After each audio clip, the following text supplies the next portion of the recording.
sometimes their response is so conditioned that maybe you're not even like fully annoyed, but you react to it as you're used to react to it, and then you become fully annoyed.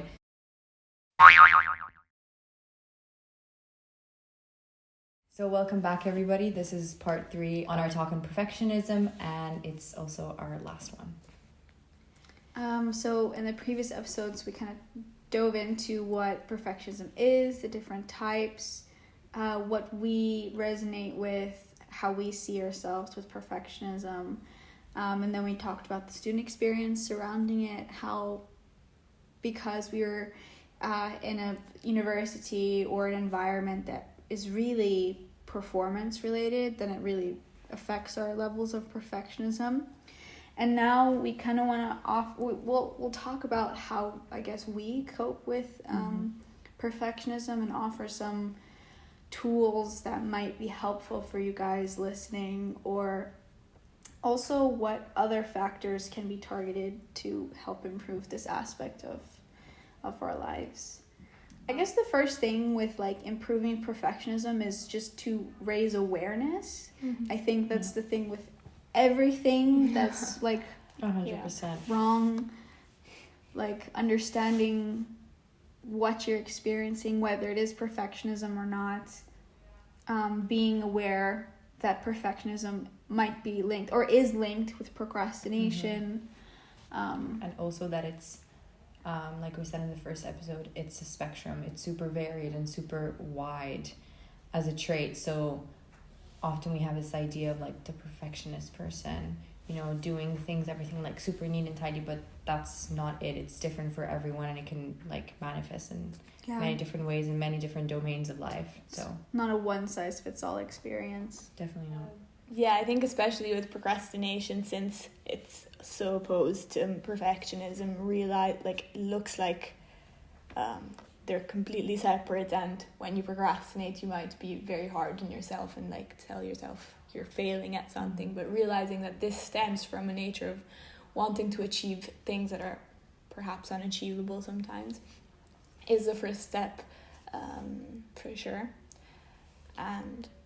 But also realizing that wanting to achieve more is also not necessarily a bad thing either. Definitely. Exactly. And just being consciously aware of when it is something that becomes not very good. But there also should be awareness, like you're saying, on this, because like sometimes I do find myself maybe like telling people, or like you're striving for too much, you're doing too much, etc. And when maybe they're like wanting to obtain more things is not necessarily like getting to an extreme, or it's not necessarily becoming a bad thing, but maybe out of like worry that I may like stay behind, or like worry for them that they might get into this extreme loop, then it might, like, I tell them like to stop, but maybe it's not necessarily bad. And there are other ways, or there are ways that externally people can support you in understanding this and overcoming this, or just improving your experience with perfectionism. Like, for example, the institution that you're in, the university or high school or workplace that you're in, can definitely be a huge support, because that is again the environment that you're in. Like, what do you think is needed, for example, for us from the university? Like, how can they help us with this? Yeah, I feel like with the pandemic, well-being has become much more a part of the conversation, even for institutions like universities. And this is a very good first step, like not only focusing on performance, but also on the importance of well-being, and offering like seminars or like trainings on how to handle perfectionism could be one step, I guess. Again, promoting awareness among students that these traits can be maladaptive and neurotic, and to not take it one step too far, because universities do acknowledge burnout is a huge problem. Stress is a huge problem. So starting the conversation with students, specifically with students and among students about this, is really important. But institutions can only go so far. Yeah. You know, and Their processes take time as well. Exactly. Yeah. There's professors who can, educate us, but it really does come down to us to determine whether or not we want to work on this trait and not let it affect us too heavily. But I do appreciate like the fact that, for example, with our university, there is more emphasis on well-being, and that there is, because of COVID, a demand from the students now to take care of our mental health. So I really appreciate that aspect from the university. One thing that does help me and that I know that can might help other people is mindfulness. Not necessarily, having to practice mindfulness on a daily basis and do trainings and staying there half an hour. Yeah. But I think that a mindful mindset, first of all, and maybe a couple of exercises, just breathing exercises. The goal of mindfulness is for you to come into contact with your breathing and your senses, and really trying to be in the present moment and letting all of those thoughts come and kind of sit there as a cloud, and then just swoosh them away without necessarily judging them, just observing them. And for people that are perfectionists and they are experiencing a lot of stress and they feel like they're a failure, they attach it to their self-worth, or maybe they are procrastinating and they want to get out of that loop of procrastination, just sitting there with your thoughts a little bit and trying to really focus on what is going on in your head and in your body can be, in my opinion, very beneficial. And I do feel like it does help me to just stop. Yeah, and it doesn't necessarily have to be that you have to sit there and meditate for 30 minutes. No, exactly. It could just be in the middle of studying, you take a step back from your work in front of you, and for 5 minutes just stand there and breathe, or sit there and breathe. Yeah, exactly.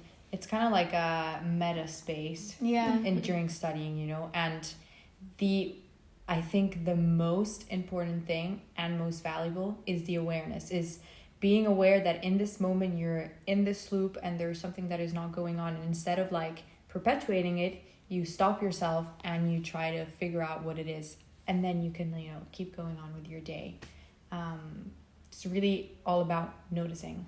I was studying for my statistics exam in January, and I suck at statistics. I'm really bad at statistics. But there was a moment where you're so into it and you're literally hunched over your desk and your shoulders are up to your ears and you're just writing there, and your eyes are or in front of the computer scrolling like that, and you're like, oh no, this is really bad. And then I just remembered, because part of the assignment I had for my professor was to do meditation every single day for 7 days. And it didn't matter the duration. It could be 1 minute, 5 minutes, 15, an hour. But to just stop and notice what's happening with you and take a moment to just breathe.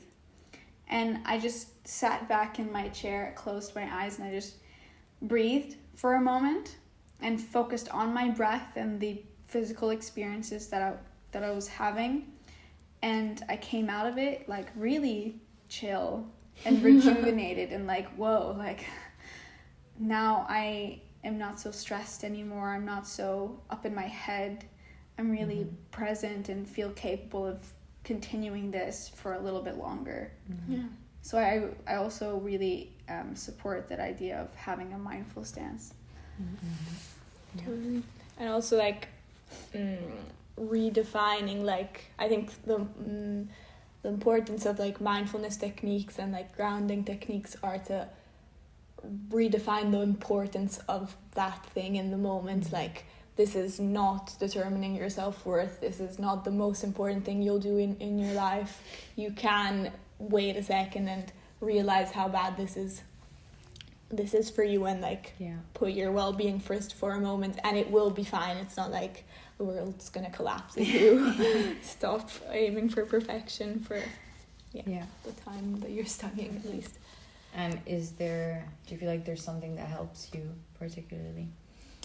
Or that you do with other people?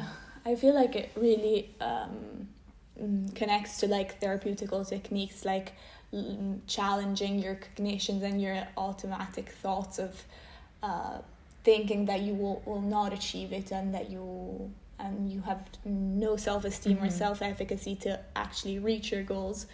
So like challenging these automatic thoughts for me really helps, or like talking to my friends about it and realizing what I have achieved up till now, and that I should be satisfied of my achievements even though I'm striving for more, you know. What would you say to yourself in those moments? I would like stop and think of what are like the concrete things that I'm proud of myself for. Mostly maybe even they can also be abstract and related to like your self-growth and how much you've changed in maybe the last year, but also specifically like I did this and it's a small thing but I'm really proud of it, and it's fine, you know. Definitely agree. And I think this is also where friends can step in. Definitely like opening up to your friends about you know, your perfectionism or how it impairs you with procrastination or other aspects is super important. And your friends can be there for you. They can have conversations with you, you know, give you positive affirmations. So remind you, like you said, if you can't remind yourself of what you're proud of, friends can tell you, okay, like you did this, you've achieved this. Again, it can be abstract, and really make you realize that there is nothing like more important than actually like you as a person and your well-being, which is definitely not attached to anything that has to do with achievements. And using positive affirmations of I can do it, like I have achieved things in the past, it's okay, like be kind to yourself, you are amazing, or whatever works for you. It's kind of like taking a third perspective stance, because a lot of times when you're sucked into the process and the loop, you don't see, like, everything seems a trigger, everything seems like a threat, everything is just, you feel like the world is collapsing on top of you, but that's not true. You know, you need to take a step back, and that's kind of also what mindfulness tries to aim for, but also with yourself, or if you're not able, your friends, just taking that third perspective stance and saying, okay, like, hold on a second, I'm like gonna observe the situation now, I'm gonna look at it, try to see what's wrong with it and what I can tell myself or what I can be told to feel better and to make it better, and to remind myself that these things that I'm not thinking are not at least entirely true. Like rationalizing the experience, 100%. Rationalizing. And I think also another technique that's really good, especially for someone like myself who maximizes on control and really needs to feel this control, is to work on improving distress tolerance. So really exposing, kind of like exposure therapy, exposing yourself to moments where you don't have control and letting go of that control.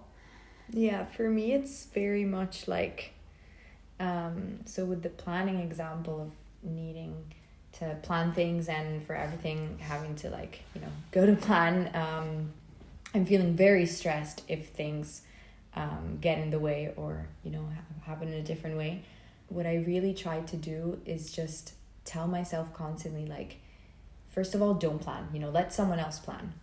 And if something happens, don't react. Like, I literally tell myself, don't make facial expressions. Just stay still. Don't open your mouth. Don't say words. Just like, you know, someone says, oh no, it's an hour later. Just don't act, you know? Okay. Because at least, okay, that's very personal, obviously, but I feel like that helps to, like, attenuate my reaction. And then I feel like inside it's kind of like becoming like that as well.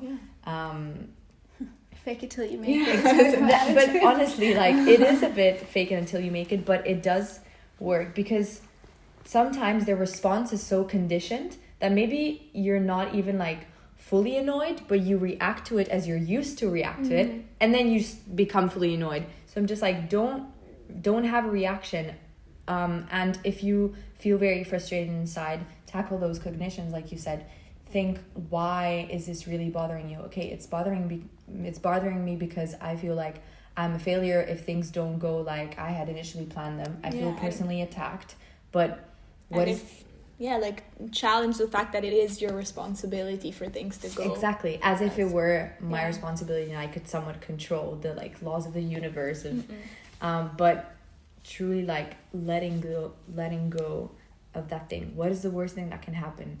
I'll have dinner an hour later. Okay, wow, you know, like it seems so big in your head. I mean, another thing with the planning, I guess, try and have like one spontaneous day where you can plan one thing. Okay, I'm gonna go to this restaurant and have this food, but afterwards I don't know what the hell I'm gonna do for the rest of the day, and I'll see where I'm gonna be at that moment when I'm done with the restaurant or I have my food. I think that's also something that I'm trying to do as well. Also because otherwise you're just placing a great amount of energies into one thing which is not supposed to give you any sort of satisfaction, and you're not going to receive it, and you're going to be dissatisfied.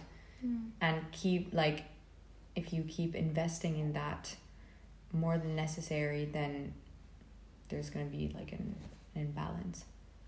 Challenging, like, what if I don't work out this much today? What if I don't study for 10 hours today, or I don't do that one task that is on my to-do list? Then I'll just put it off for tomorrow. Like, what's gonna happen? The world is not gonna end.